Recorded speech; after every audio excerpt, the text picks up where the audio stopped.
welcome to Investors Hangout. This fortnightly interaction to help you learn more about savings and investments is brought to you by Aditya Birla Sun Life Mutual Fund and Value Research.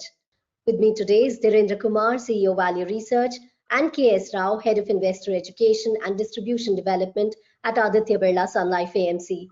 Now, it's very common to come across people telling their investment stories, which usually end up with them being disappointed.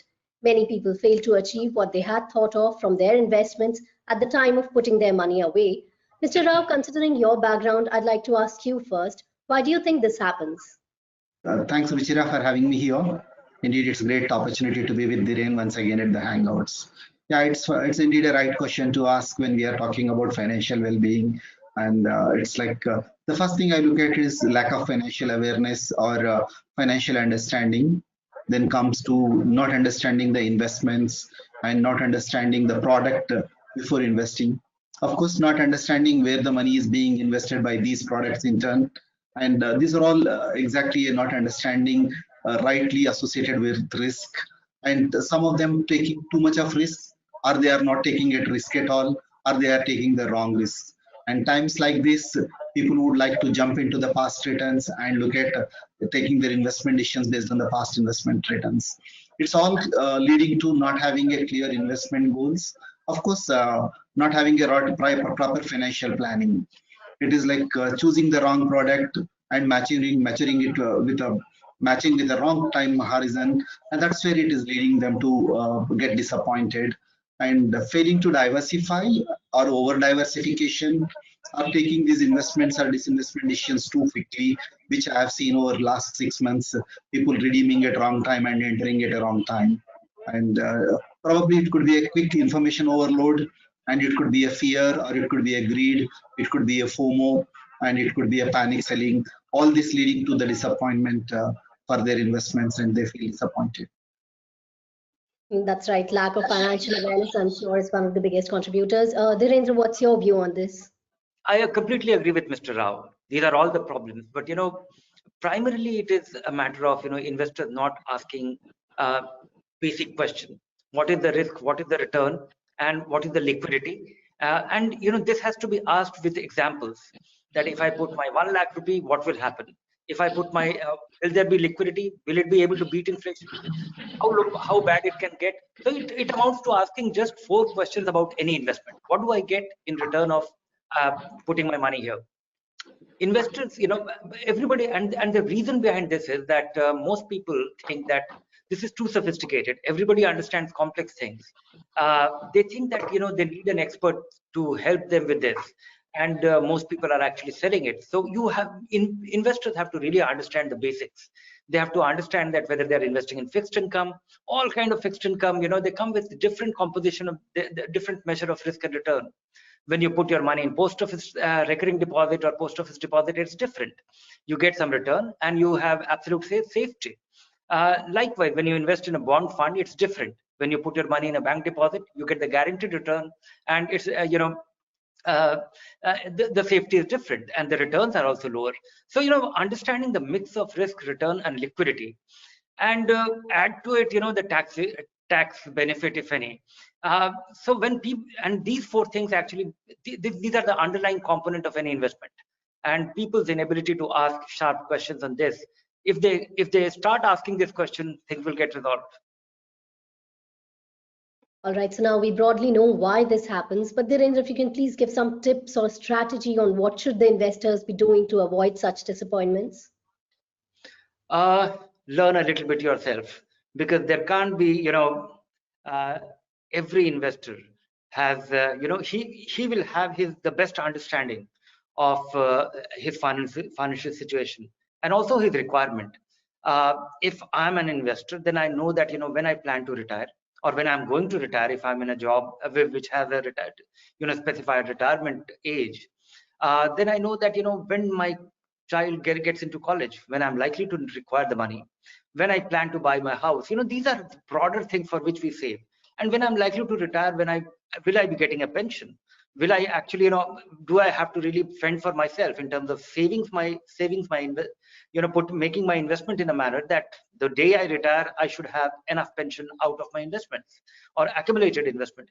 These are questions which an investor has to really jot down himself and then plan accordingly, then get answers to this, then look for alternatives. And also, you need intermediaries, but right now what happens is somebody comes and he's hawking his own product. You go to a bank and somebody will sell you insurance. You may not need insurance, or you might need a large insurance.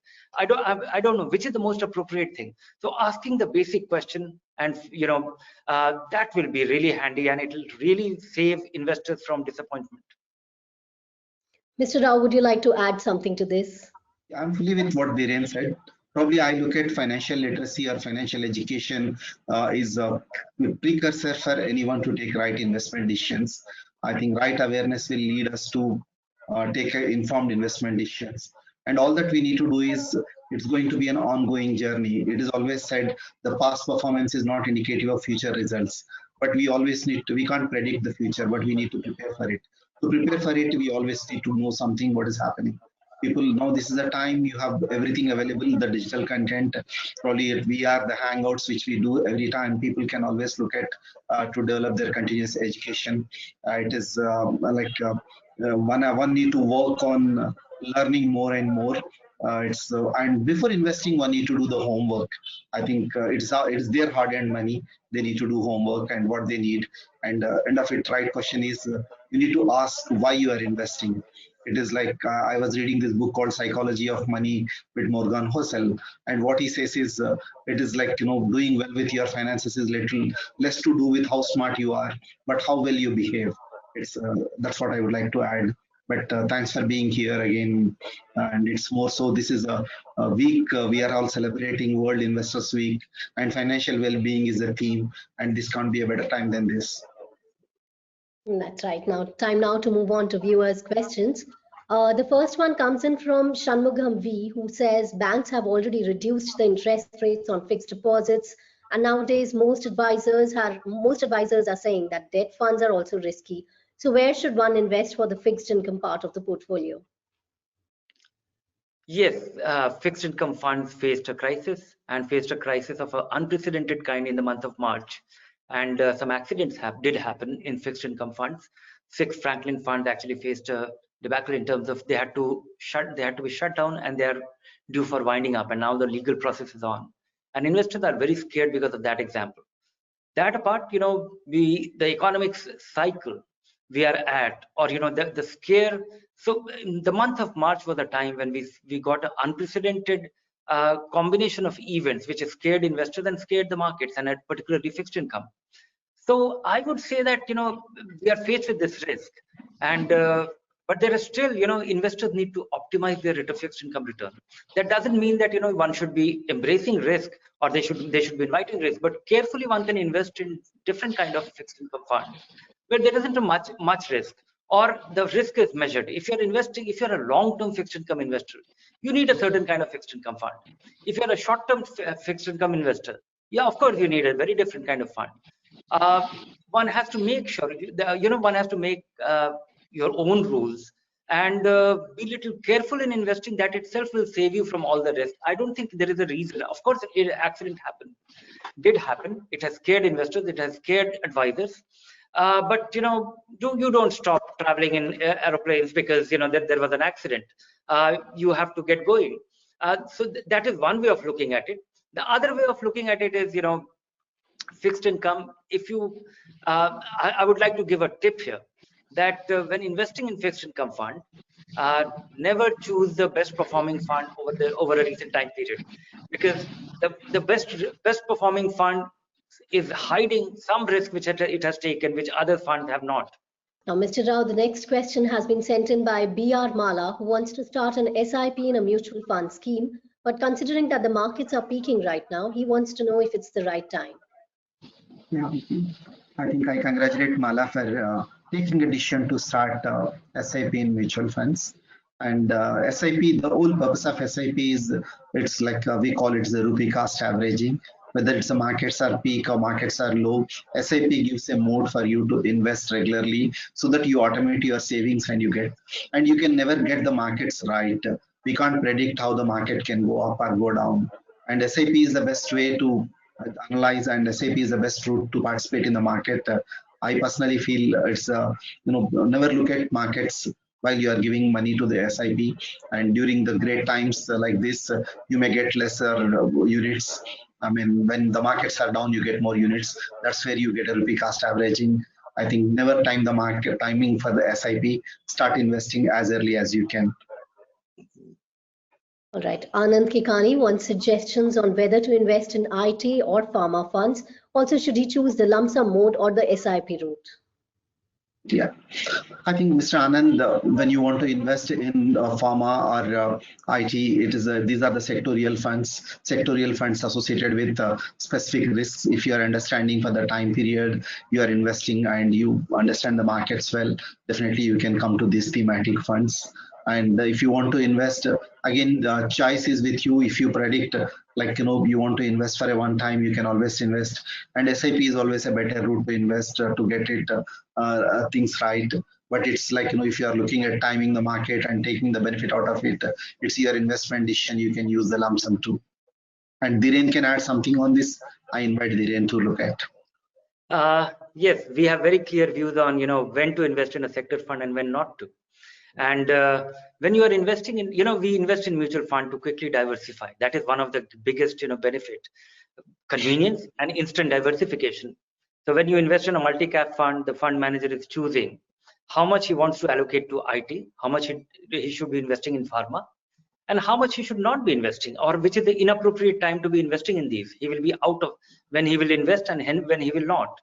So when you are choosing a sector fund, you are giving the fund manager a very limited mandate that here is my money, put money only in IT companies. Here is my money and put money in the pharma companies. So if there is good times, bad times, these funds will always be invested in such companies only. And we see cyclicality. Pharma is just getting out of its bad patch of 3-4 years. Only this year it has actually is beginning to do very well. IT has done reasonably well. These two are promising sectors, undoubtedly. So I would say that if you're investing in these two sector funds, investors are getting attracted to it because they have done far better than all other funds. That is why the recent performance, which is is very impressive. That is what is actually prompting people to ask this question. Invest if you have to invest. If you're getting attracted, think how much you should be investing. It should be 5-10% of your money.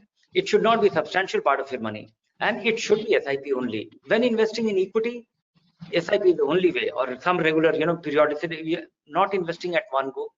Because the biggest problem, what Mr. Rao was saying about Morgan Housel, that, to succeed financially, you need to really fix your own psychology. It is actually an outcome of your behavior, not necessarily the choice of the investment. So mind yourself and do only SIP when investing in equity, because the disappointment of catching a market high is very severe, and the penalty is very, very big, because once you are driven out of the market because of a poor performance, soon after investing, you go away from the market forever. Okay, now 59-year-old Nirmalya Biswas would be retiring in November 2021. He'll be getting a monthly pension of rupees 45,000 and would have a corpus of about 37 lakh rupees. Nirmalya wants to know how to invest these 37 lakhs if he wants both safety and growth. One crucial information which is missing here is that will 45,000, the money which he'll be getting as pension, will it be enough for his monthly requirement? If that will be enough, then he needs a different plan for this 37 lakh rupees which he'll be getting. If he's going to depend, or he needs additional income from these 37 lakh rupees, and that too regularly, then he needs a different plan. So I would say that I'll just give him an I'll give both the plans. If this 45,000 rupees is good enough for his monthly requirement, then he should be investing. The 37 lakh rupees in a mix of aggressive hybrid funds and fixed income fund. And he should make sure that his asset allocation is not exceeding, it should be 50% equity, 50% debt through these two investments. And if he's doing that, and this is actually a long-term investment, he's unlikely to need it forever. And if he wants some kind of periodic income from this, then his fixed income allocation should go up. And of this 37 lakh rupees, some money should be allocated to senior citizen savings scheme, which will get him reasonable return with great safety, with high predictability.